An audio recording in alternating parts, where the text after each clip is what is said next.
In the summer of 1999, New York City faced a mystery that terrified doctors and scientists alike. People were showing up in hospitals with high fevers, violent headaches, and sudden paralysis.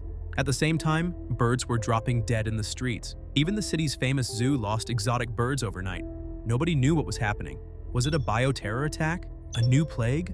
For weeks, fear spread faster than answers. And then, the truth emerged. The culprit was a virus few in America had ever heard of, the West Nile virus. But this story doesn't begin in New York. It goes back decades to a district in northern Uganda where in 1937, scientists isolated a new virus from the blood of a feverish woman. She lived near the West Nile region, and that's how the virus got its name. For years, it remained a quiet tropical illness, lurking mostly in Africa, the Middle East, and parts of Europe. No one imagined it would one day sweep across the United States and beyond. So, what makes West Nile virus so dangerous? The answer lies in its invisibility. Around 80% of people infected never feel a thing. You could be bitten by an infected mosquito, carry the virus in your bloodstream, and never even know. For the unlucky 20%, though, it starts like the flu: fever, chills, fatigue, muscle aches. A rash might appear, headaches might linger, but nothing screams deadly. That's why doctors sometimes call it a silent shadow.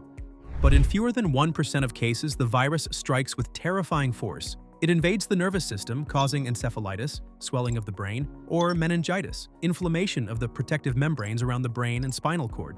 Victims might suddenly lose consciousness, slip into a coma, or wake up unable to move. For some, recovery takes years. For others, life is never the same again. And for the most vulnerable, the elderly or those with weak immune systems, it can be fatal. Let's go back to that first American outbreak in 1999. It began quietly, a few elderly patients hospitalized with confusion and seizures. But then, veterinarians noticed that exotic birds at the Bronx Zoo were dying in clusters. Soon after, New Yorkers started finding dead crows on sidewalks and in parks. This was a crucial clue. West Nile virus doesn't just affect humans, it's a bird virus at its core. Birds act as the main reservoir, carrying the virus in their blood. Mosquitoes bite infected birds, pick up the virus, and then spread it to humans and animals. Horses, in particular, are highly vulnerable. That's why an unusual die-off of birds often signals a looming human outbreak. The discovery in New York shocked the world. West Nile virus had jumped continents, likely carried by a mosquito hitching a ride on an airplane, or perhaps through imported birds. From there, it spread like wildfire across the United States, reaching every corner within a few short years.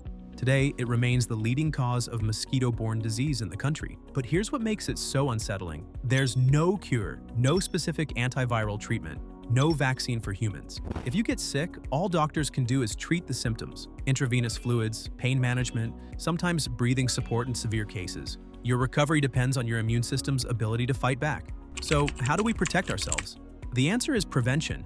It's about staying one step ahead of the mosquito, eliminating standing water around your home where mosquitoes breed, using repellents, wearing long sleeves at dusk and dawn when Culex mosquitoes are most active. And in some regions, public health officials track the virus by testing mosquito pools and collecting reports of dead birds. In a way, those birds act as an early warning system. But here's the chilling truth: West Nile virus is not going away.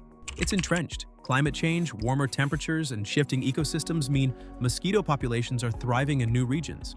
Areas that once never worried about mosquito-borne diseases are now facing the threat.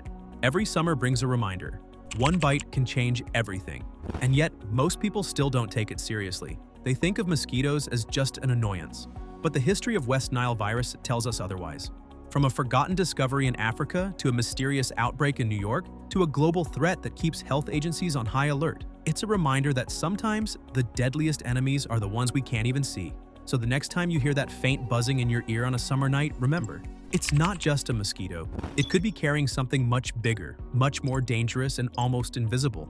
The West Nile virus may be silent most of the time, but it never truly disappears. And when it returns, the question is, will we be ready?